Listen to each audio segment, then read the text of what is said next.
Hello everyone, my name is Diego Alfonso and I'm one of your hosts with the Florida Aviation Network. We are broadcasting live and in the clear from the aerospace section of the Florida Air Museum at Lakeland, Florida, celebrating the 41st annual Sun and Fun Fly-In and Exposition. Today, our guest is Mike Zidziunas. Zidziunas. As Mike is the director of the Lakeland Aero Club, and he has some good news for us. So, Mike, welcome to the show. Thank you for having me. It's a pleasure to have you here. Mike, Lakeland Aero Club, can you tell us, can you tell our audience, what is the Lakeland Aero Club? Yeah, the Lakeland Aero Club is the high school flying club associated with the Central Florida Aerospace Academy. In the 3 years that we've had an aviation program here at this high school, we have produced 28 private pilots, soloed 55 students, and of those 28 private pilots, 6 have become commercial pilots and 3 are CFIs. So naturally we needed a club, a place for them to build time, share stories and stuff with each other, people their age. There's a big age gap here, and so we're trying to bridge that gap and give them their own space.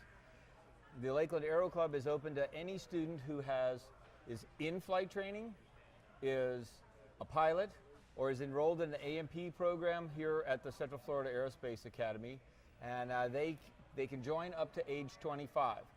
After age 25, they will become mentor members, and hopefully years from now when they're successful, they'll be back here holding down the rope for the others to climb up.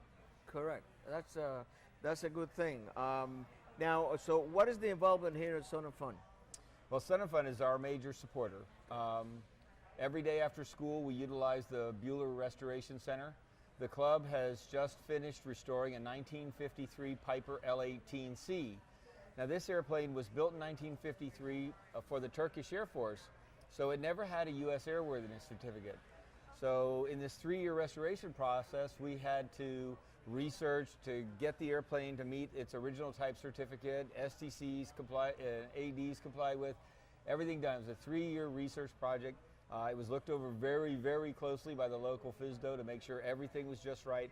And on April 2nd of this year, we got the first airworthiness certificate for a 1953 Piper, and it's actually, the civilian version is a PA-19. It's a very rare airplane.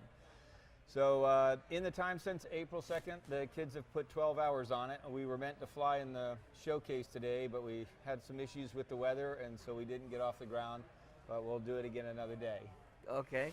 Now let me ask you, tell us about the team history and how they became involved in air shows. Oh, I think I got the wrong. Yep.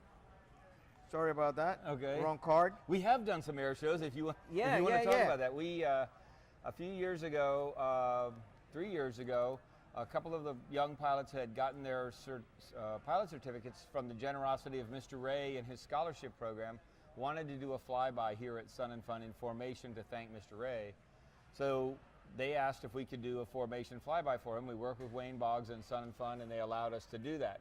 Well, that team grew into a 4-ship formation team with high school students flying light sport airplanes, all matching light sport airplanes, and we actually performed in 7 air shows, including flying at Oshkosh and opening the night air show at Oshkosh. That's cool. During my research, I came with that. The question was out of order. Exactly. Okay. All right. Now ahead of the horse. let me ask you this: what drew you to aviation? In other words, what was that spark? When did that happen? When I was a little kid, my mother's sister, my Aunt Betty, would tell me tales about how she learned to fly in 1946. She was 18 years old, and she ended up marrying her flight instructor. And as a little kid, she and I, when I was a little kid, she and I built a stick and tissue Piper Cub. Right. And so that kind of lit the spark. When I got into high school, I was that kid out at the airport washing perfectly clean airplanes to pay for my flying lessons. Fortunately, I was around a small airport where people were willing to help a kid get going and stuff like that. So I'm in that position to kind of hold that rope down. At any rate, I had told this story to the members of the Lakeland Aero Club, and they insisted that we name the airplane Aunt Betty. So the Cub that we just restored is named after my aunt. So that's sort of full circle on that. And where did you learn to fly? I started learning to fly in Overland Park, Kansas, at an airport that doesn't exist anymore. It's called State Line Airport. And I was fortunate to have a flight instructor who really taught me how to fly, not just drive an airplane around. And stick and rudder skills are really important, and that's something we really push. The Lakeland Aero Club is restoring, in addition to the Cub, which we just finished, we have 2 pre-war Taylorcrafts that we're working on. So we're getting the kids on these airplanes that require better stick and rudder skills. Additionally, we strongly encourage them to get upset and spin recovery training. And in an effort to get the best possible training, we went and got a Super Decathlon, and Miss Patty Wagstaff comes and teaches our kids upset and spin recovery training. So most of them have her signature in their logbooks. And she's become a big friend of the Lakeland Aero Club. And we were at Oshkosh last year, and while we're here at Sun and Fun this year, Aero Club members will be holding the poles for her inverted ribbon cut. That's terrific. And she's a great lady. I mean, she's just an amazing lady. And what kind of airplane did you learn to fly? I started learning in a Cessna 150, 1966 Cessna 150, but my instructor also had a 7AC Aeronca Champ. Yes, that's the one I learned to fly in. So I got a lot of tail dragger time early in my life. I currently own a PA-22 tail dragger. Right. Okay, so no more training wheels on the front of any of our planes. So we're also trying to get a glider program going here. The Lakeland Airport is putting in a grass strip where the strip at Paradise City is going to become a permanent runway here for Lakeland, with the object of putting in glider training.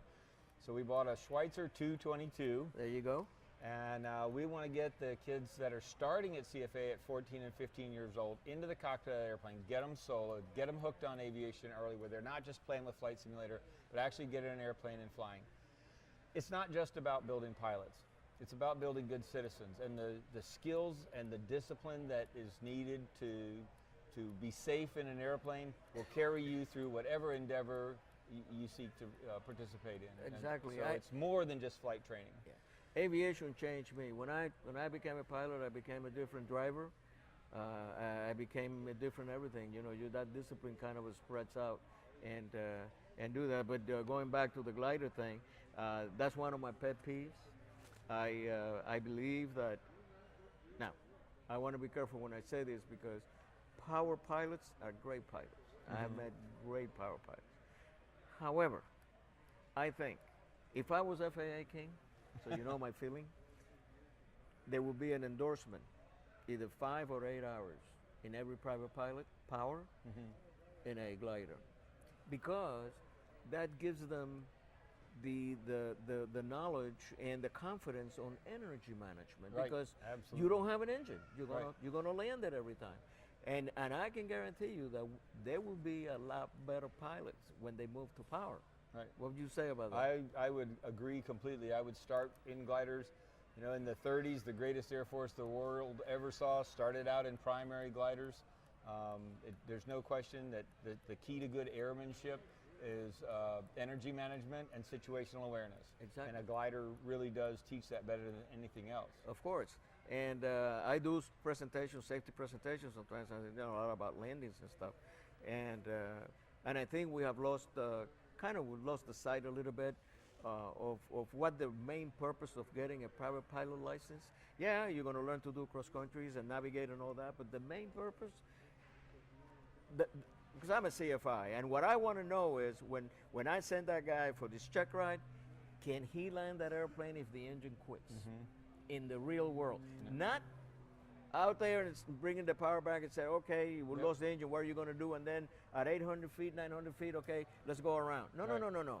Right down to the nitty gritty. Yes. And that is not being done today. And I know why too, because when I was coming up, I was number one all the time.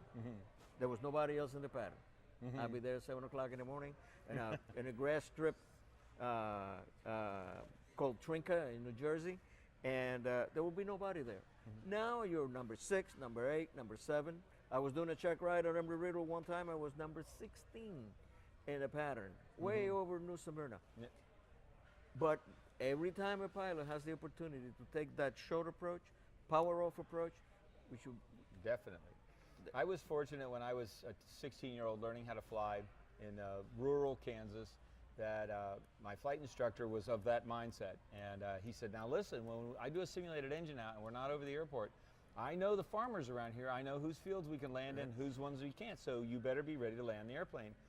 So he pulls the power on me and I establish best glide and I choose a field and cross-check and try to attempt to restart the engine. And I come gliding in and set down in this pasture, as pretty as a picture in the middle of this pasture. He says, that was great. Why didn't you land at that airport right there? And right next to us was a grass strip with a hangar with a red and white roof. I had gotten so focused on that one spot. And so from that I learned, keep your options open. Exactly. Look out, don't look inside. Tunnel vision, because what happens is we're now on survival and survival mode. And survival mode is this. Yes. We don't see the big picture. And so that's number one. Number two is because there's not enough training on it either. Now at the commercial level is that we're requiring a pilot to do power off approaches as part of the PTS. Why isn't that on the private pilot? I mean, what is the, what is the difference? So anyway, to make a long story short, I think that we're losing the line there a little bit. But now let me take you back a little bit and tell us any memorable moment that you had, whether flying or any experiences that are memorable to you in aviation. Well, I'd like to tell you about the best thing I've ever done in my life. 2 years ago, I came up with this crazy idea to take my new young pilots, put them in an airplane and go barnstorming across America to Oshkosh. And so we took 6 teenagers, and 3 of them had pilot's licenses, and 3 of them didn't. So we paired the student pilots with the new private pilots, and I took an antique tailorcraft, and we put them all in small planes, tubed to a plane, and we flew across America to Oshkosh from Lakeland. And everybody thought I was crazy. We spent 3-4 days just barnstorming across America, camping out. We have a volunteer at Sun and Fun who owns a campground in Tennessee up in the mountains. Most of these kids had never even seen mountains before. Right. We'd go in and land in a mountain strip with trees and slope and the whole thing. Then across the country, they'd never been out of Florida, most of them. Fly into Oshkosh, land at Oshkosh, spend a week camping out there, and then barnstorm our way home. We did that 3 years ago. We're getting ready for our 3rd trip now. And to see the difference, this is real cross country. Oh, that's gotta be. This is not cross country, this is cross the country. That's right. And they had to make decisions. Their planes were faster than mine, so I'm leading from the rear with my poor old tailorcraft trying to keep up. They had to make decisions along the way, but I was there where I could see and observe and keep them from doing something, but they were forced to make these decisions on their own. Right. And it was interesting when we got back. Ledger had done a story about it, and a guy wrote a piece how irresponsible that sounded to take these young people and do that. He was a commercial pilot, airline pilot, retired military pilot. He says, I thought that until I stopped to think what I was doing at that age. And at that age, he was going off to bomb Germany in a B-17. He says, at least nobody was shooting at them. So we've done the trip now twice. We went last year with 7 teenagers and 5 airplanes. This year we're going with 8 to 10 teenagers and 7 airplanes to do the same trip. And the young people who are going on the trip are out there right now crewing the Ford Tri-Motor, the EAA's Ford Tri-Motor. They give us a portion of their proceeds to do that.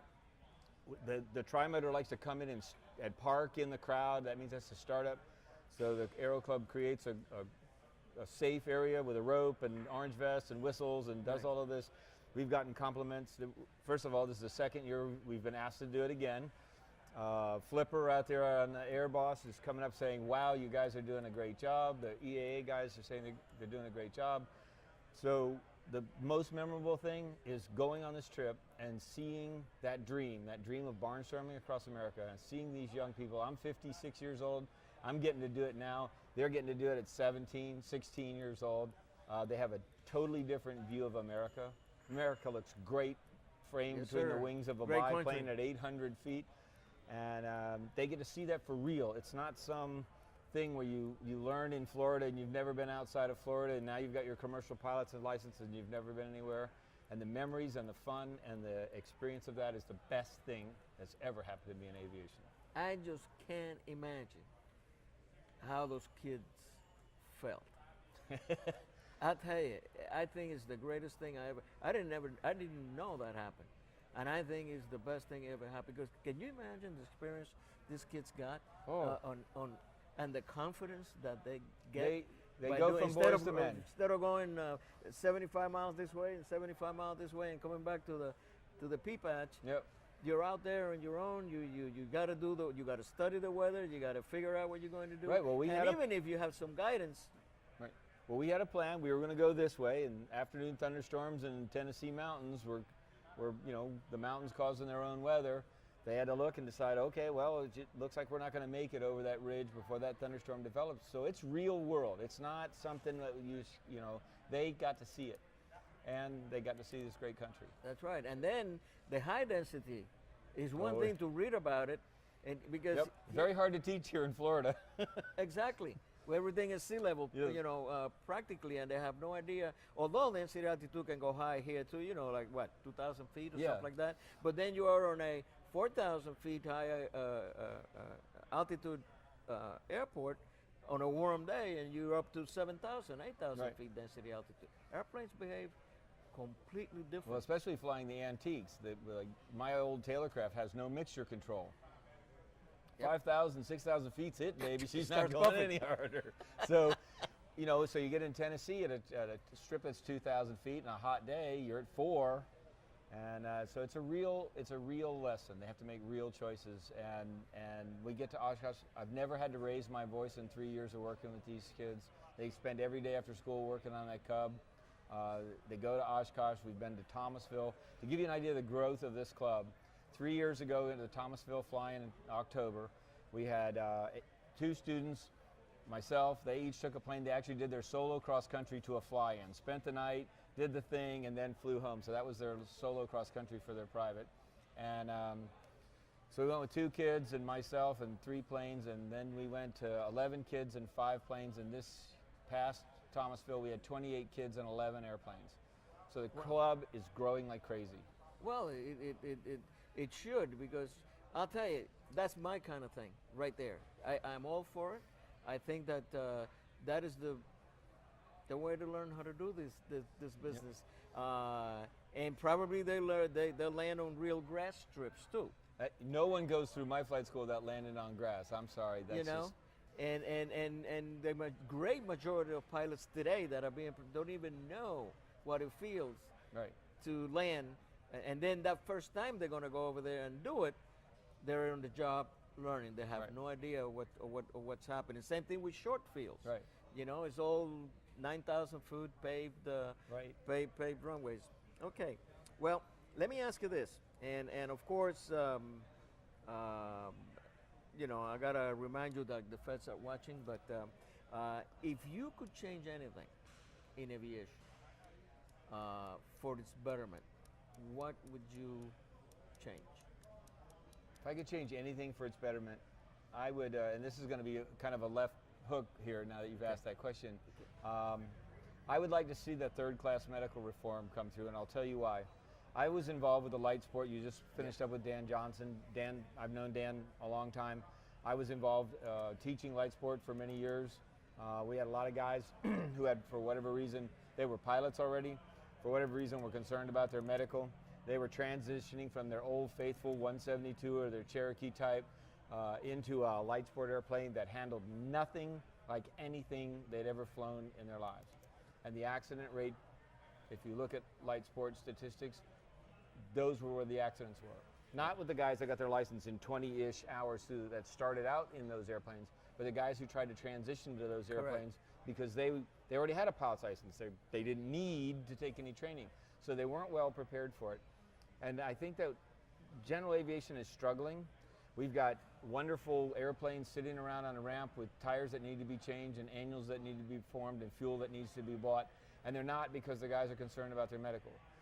That same guy can jump in a 9,000-pound Suburban and go barreling down I-4, okay, so with his driver's license, To jump in a 172, especially one that he's familiar with, he's owned it, he's maintained it, he's been everywhere. There's muscle memory that goes with that familiarity. So if I could change one thing in the FAA right now, would be to make that happen. One, GA desperately needs a shot in the arm economically. Those airplanes will have value. People will start spending money on them. They won't be rotting away on the ramp someplace. Right. Two, I think we're going to actually see accidents with these older pilots drop down, and we're going to see people getting the right medical care instead of hiding it from the doctors or doing whatever because they're afraid of losing their medical. So I think that would be what I would change.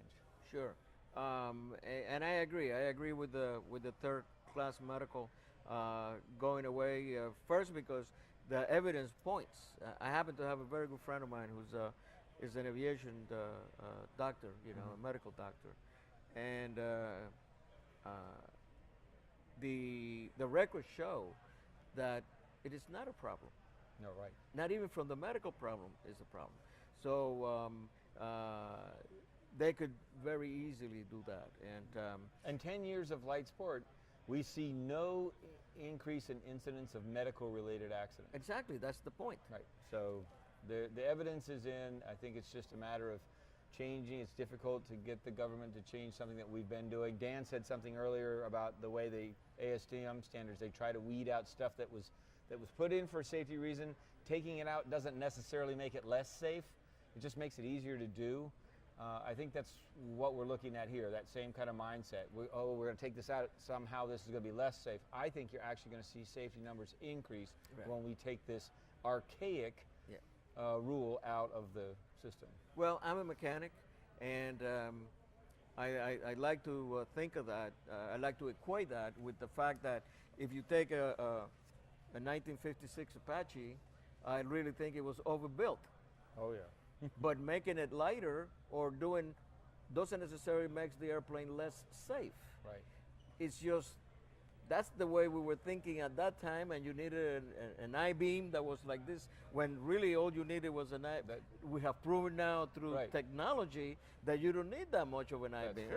So it doesn't mean that now because it has a smaller I-beam, it's going to be less safe, and I think it's kind of an analogy that but the FAA is on a good path too. I mean, I believe that. I'd like to think of ex-President Ford Bush Senior, when he said, the 1,000 points of lights and gentler. Kinder and gentler, yes. Kinder and gentler, and that's exactly right. Because I'm an ex-Fed, and I witnessed that, where the FAA really are doing their best to, even though they still have to wear the black hat, but to try to really partners with industry, which is the way. And the way we see that is we see, especially at FISDO 15, we have meetings where we bring the operators into the FISDO. Right. 20 years ago, 30 years ago, 40 years ago, that was unheard of. Right. Nobody wanted to be close to the FAA. So it's one of those things. Now, you seem like an individual that has so many interests in aviation. I mean, it's like a really wide scope. Of all the things that you do aviation related, what is your favorite thing and why? Aerobatics. Okay. And why not? I recently got into aerobatics. As I said, we have Patty Wagstaff come down and fly with our kids, and so I wanted to go. So the first time I did any real aerobatics with somebody who really knew what they were doing, I went up with Patty. I'd gone up with people who said they knew aerobatics, and after 10 minutes of flying with Patty, I understood that all of the people I'd flown aerobatics with before didn't have any clue of what they were doing, and I was lucky to be alive. I actually really enjoy flying around upside down, and I can see when I'm a glider pilot as well, so I understand the energy management, and I didn't know what I wanted. I was hooked. I'm hooked on aerobatics. I'm not going to start an air show career, and I don't see me really getting into competition aerobatics, and I wasn't sure what it was I wanted. And so Patty and I were talking one evening after we've been flying, and I said, I don't know what I want out of this. And she made a comment about, for her, there were no more unusual attitudes. And the light bulb came on. Yeah. That's what I want. I want there to be no more unusual attitudes for me. No matter what that airplane is doing, I've got it. No matter it's upside down, anything. And that's my goal, is no more unusual attitudes. Oh yeah, yeah, and not only once you start doing aerobatics, I'm not an aerobatic pilot, but I've done aerobatics, and once you your confidence triples Oh, yeah. in the airplane.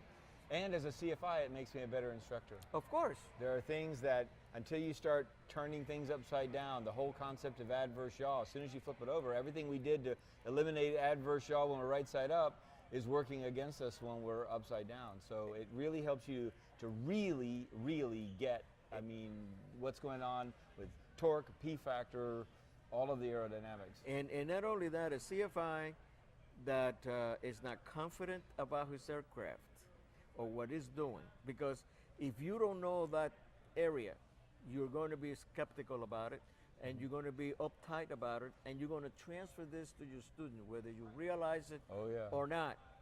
So even a CFI that is knowledgeable of aerobatics or proficient of aerobatics could even be more effective in Absolutely. teaching, because you don't have to sweat now. You Right. know, it's like, hey, I'm in control. You I got know what this, this exactly. is all about. And but I'm glad that you found that niche at least, and be able to enjoy it. And you never know, you may get really hooked. Oh, I'm already No, because you mentioned that probably you're not going to be you're not going to start going to air shows or being an aerobatic pilot show-wise, but you never know. You never know where that can take you. Well, I know a lot of my young guys do. We have made friends with many air show performers. We had dinner with Kyle Franklin last night and was hanging out. He's a good friend of the Aero Club. Greg Coons, all these guys, we like the Aero Club. They help us out a lot. They put us all over their Facebook pages. We get lots of hits and likes from those guys. They when we go to Oshkosh and we come here, Aero Club's completely welcome. The air show performers area, they know everybody, and a lot of them want to be. And so the role I would see myself really being in is that coach, that person that if they decide that they're going to pursue this, either in a competition or in a air show thing, that I would be the calm voice of reason. That's great. I'll tell you, it's been a real pleasure to have you here on the show, and I really enjoyed this conversation, but time is merciless and we have to say goodbye. Very good. Thank you so much for being here. Thank you so much. And thank you. My name is Diego Alfonso, and I'm your host with the Florida Aviation Network. And we'll see you in a little bit.